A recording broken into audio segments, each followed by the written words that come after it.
این هفته خبر تو خبر داره براتون از ناله های دایناسورهای عمامه‌دار که حسابی تو باطلاق بحرانها گیر کردن و از ترس به خودشون میپیچن.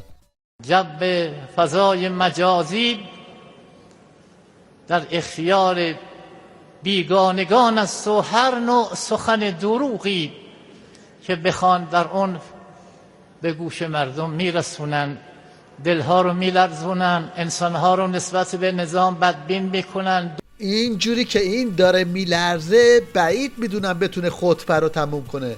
بابا تازه کجاشو دیدی؟ اصل ترس و لرزتون مونده.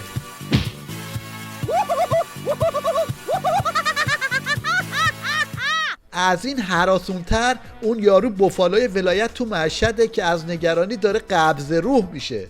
نگرانی اول مردم ما این است که آیا در مقابل این جریان، در مقابل این تهاجم اقتصادی دشمن طرح و برنامه‌ای وجود دارد در مقابل این سیل عظیمی که در کاهش پول ملی ما داره، یا طرح و برنامه‌ای نیست؟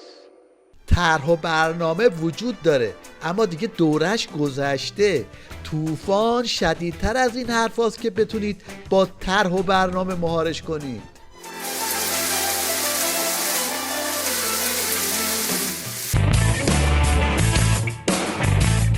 حالا یه سری هم به استبل ولایت بزنیم که اونجا هم وضعیت بحرانیه و به قول معروف سگ صاحبشو نمیشناسه. سوال این است همکاران ارجمند، آیا با چنین شرایطی می شود به حل بحران اقتصادی امیدوار بود؟ چرا خودمون را خون میزنیم؟ وزارت اقتصاد وزیر ندارد، وزارت تعاون کار دفاع اجتماعی وزیر ندارد، وزارت صنعت معدن تجارت در حالت بلا تکلیفی است. این تیم اقتصادی وقتی که بلا تکلیفند، ما در حالت جنگ اقتصادی هستیم. آیا می شود جامعه را از بحران اقتصادی نجات داد؟ البته میتونید از این مانعی که سر راهتون سبز شده بگذرید، منتها اینجوری.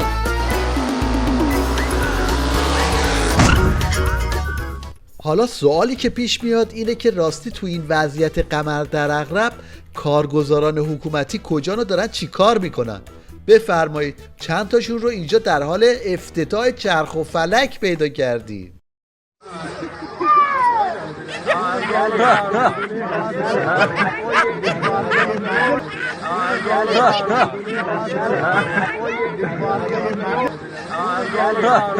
پیشرفت آخوندا در حل بحران رو فقط به یه چیز میشه تشبیه کرد و اونم اینه: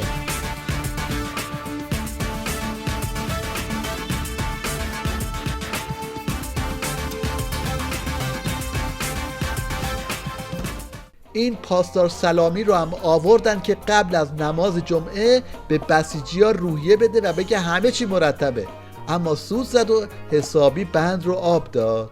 ملت ایران بایستید، شما را به خدا فریب عملیات رسانه‌ای و روانی دشمن را نخورید، ملتهب نباشید، آرام باشید، هیچ اتفاقی نیفتاده است. آن که باید بترسد دشمن ماست، آن که باید بلرزد و ملتهب باشد دشمن ماست. بله، این سر تک تک اومده بود دشمنا رو گیر بندازه اما خودش گیر افتاد.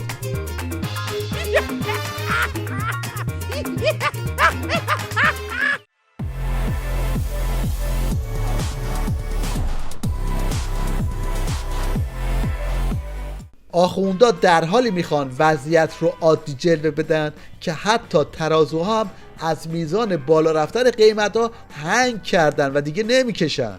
سلام، این ترازویی که ما الان تو مغازمون داریم، نه ترازو، کلا تمام اکثر ترازوهایی که الان تو بازار هست، تو قیمت واحدش یه عدد نهایتاً 5 رقمی قرار میگیره. خب الان تمام بیشتر جنس من قیمتش بالای 100,000 تومان. پسته حداقل 140، حد اکثرش 210,000 تومانه. من الان 140,000 تومان میخوام بزنم، این 14,000 نمیشه 140,000. یا بادام هندی که 180,000 تومانه نمیشه. یا مغز گردو که 120,000 تومانه نمیشه. باز فندق میخوام باش بکشم، مغز فندق 125,000 تومان نمیشه. مغز بادوم آمریکایی 120,000 تومان نمیشه. و این کارخونه ها موقعی که بنده خدا اینو تولید میکردن ترازو رو نمیدونستن که روزی میرسه به این زودی. حتی این ترازو من 4 سال نیست بیشتر خریدم، تو این 4 ساله که تو قیمت واحد نیاز باشه به یه عدد بالاتر از 5 رقم. این هم بیانی طنزگونه از گرونی رب گوجه.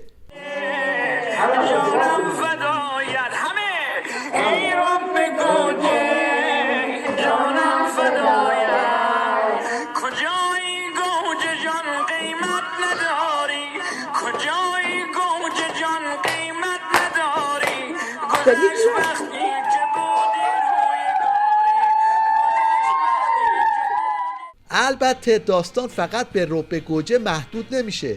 این روزها دست رو هر چی میذاری قیمتش سر به آسمون گذاشته. پسته شده کیلو 200,000 تومان. بعد نخ کنی گردنبند کنی گردنت بندازی. مگه میشه خورد؟ رفیق من میگه مرغ خریدم کیلو 11,000 تومان، زغال کیلو 17,000 تومان، موندم کدومشو بخورم. اون تأثیر داره. افزایش 23% لبنیات شگفت‌انگیز بود. از الان گاو فوش حساب نمیشه، ارزش حساب میشه. مثلا میگن طرف فریخته گاویه، واقعا چون 23% رفت بالا. اگر گاوا جای یونجه دلار هم میخوردن انقدر نمیشوردن. محاسبات تو کش اصلا دلار بالای 10 تومن دیگه ارز نیست، این طول قشنگ. دلواپسا هم همین رو دست گرفتن و با نیش و کنایه شیخ فری رو دولتش رو سکه یه پول میکنن.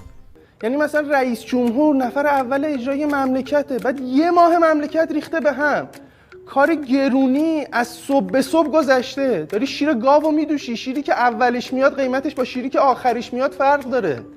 لواشک لیس میزنی، لیس اول میفته 5 تومن، لیس آخر 7 تومن. بعد شما آقا میری سایت ها رو بالا پایین میکنی، روزنامه رو، کانال ها رو بالا پایین میکنی، خبری از رئیس جمهور نیست که نیست. من حتی یه بار رفتم زیرنویسای شبکه سلامتم خوندم.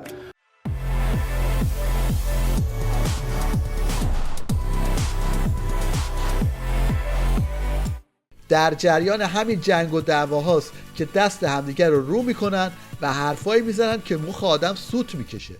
آدرس عوضی به مردم ندهید. آقای رئیس جمهور، چرا باید زن برادر شما در منزل یک رمال دستگیر شود و وقتی از حساب این رمال سوال می شود که 10 میلیارد تومان در حساب شما چه می کند، می گوید از همسر فلان کس به من داده شده دست بین پول نزنید، و وقتی دستگیر می شود استاندار و دبیر شورای عالی امنیت ملی اجازه نمیدن روال قانونی طی شود. حالا باید دید توی این جنگ و دعوای باندی کدومشون خطش رو پیش میبره و اون یکی رو ضربه فنی میکنه.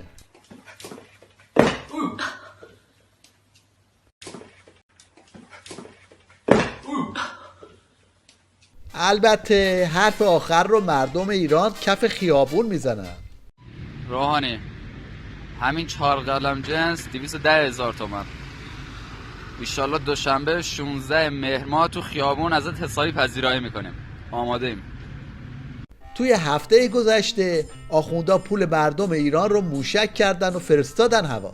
این غرش جانانه موشک‌های سپاه پاسداران انقلاب اسلامی است. هدف پایگاه‌های تروریست‌های تکفیری وهابی ژیرخوار آدمکش. فقط تا چند دقیقه دیگر جهان استکبار به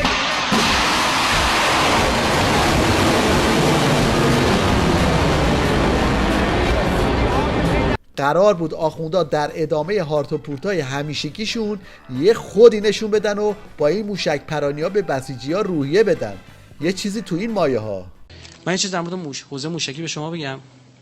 اینایی که میگم به چشم میدم.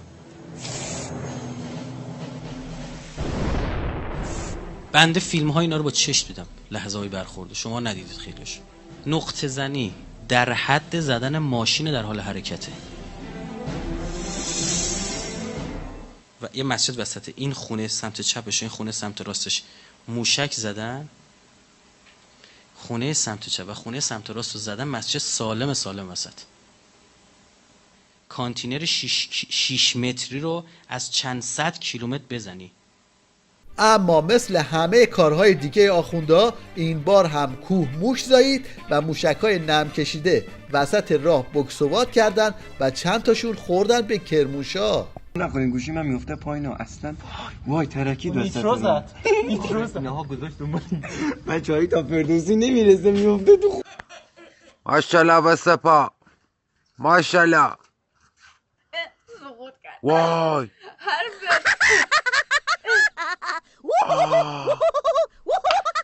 پروژه موشکی آخوندا یه چیزی مثل دوچرخه سواری این پدره که وقتی راه میفته این میشه.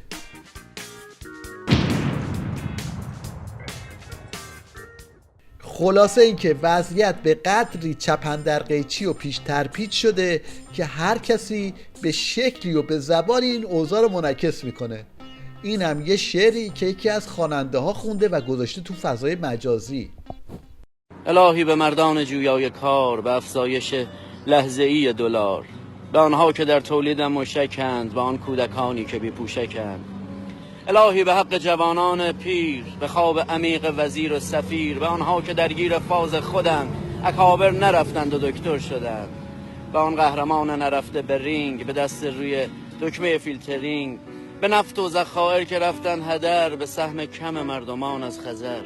به آنها که پیگیر کم مصرفند، واسه پیش خرید پراید در صفند، شده زندگی قالی و سقف و لامپ، به تهدید تحریم دونالد ترامپ. الهی به دریای بی نفت ما، به پیشرفت دشمن، به پسرفت ما، به قولای سرخرمن روسیه، به بازسازی فوری سوریه. اگر وضعمان از همه بدتر است، تمام بلاها ز موی سر است. الهی چنان کن که فرجام کار نشه بیشتر از 30,000 هر دلار.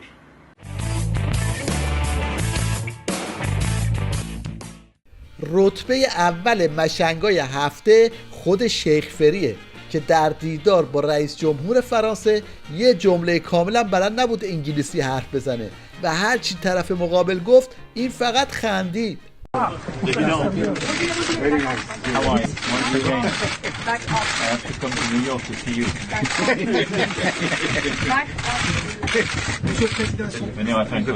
البته این انگلیسی بلد نبودن شیخ فری بعداً کار دستش داد و تو کنفرانس مطبوعاتی باعث شد حسابی کلافه بشه. If it accepts UN Security Council Resolution 2231, which endorsed the nuclear deal, that resolution included language barring Iran from launching ballistic missiles. این شیخ فری یه وزیر بهداشتم داره که یه چیزی تو مایه‌های قاضی‌های جانی قوه قضاییه است. یعنی صاف نگاه میکنه به دوربین و واسه ملت حکم مرگ صادر میکنه. خانواده هایی که به این بیماری مبتلا هستن، فرزندانشون بالاخره گرفتاری دارن، میگن وزارت بهداشت نسبت این موضوع کمکی نمیکنه، حالا به رسمیت نمیشناسه این بیماری رو و اجازه واردات این رو نمیده، واردات دارو بیماری رو نمیده. حالا این خیلی خوب، حالا مردم ایران اجازه میدن که برای افزایش 2 سال 3 سال عمر خلاصه ما بریم هر سال 1 میلیارد تومان هزینه کنیم. اگه اجازه رو میدن معنیش اینه که از جای دیگه بود بریم بزنیم. ما از این بیماریات متعدد داریم، هزینه‌های فوق‌العاده زیاد، در عین حال طول عمر پایین. این هفته پاسدار سلامی علاوه بر قمپوز در کردن در عرصه مشنگیسم هم حرفای زیادی برای گفتن داشت و از اولین مثلث 4 ضلعی رونمایی کرد. سناریست ها و طراحان این راهبردهای کور در آن مثلث آمریکا، رژیم صهیونیستی، عربستان و امارات دور میزند.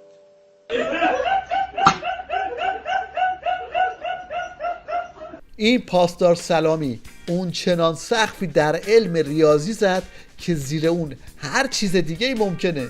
جدول ضرب هم لابد اینطوری میشه. خب 2 تا 4 تا دو شیشتا. دو شیشتا. هشتا. آفرین. هشت هشتا. هشت هشتا. 15 تا. آفرین. یه 10 تا. 25 تا. آبارکلا. 5 5 تا. 5 5 تا. 10 تا. آفرین. 2 10 تا. 2 10 تا.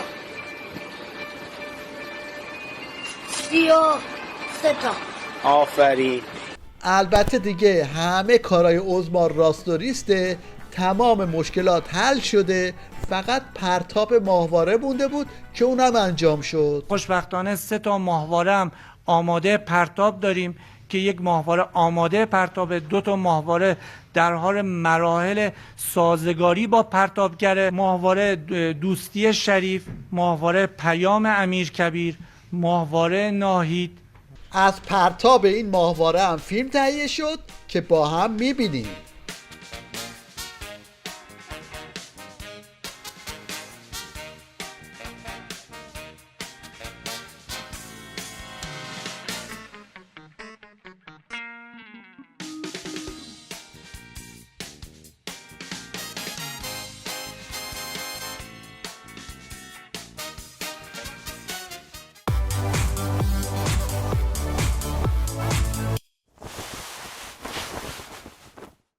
در پایان توجه شما رو به تلاش جالب یک شعبده باز جلب می‌کنیم که متاسفانه ناکام میمونه.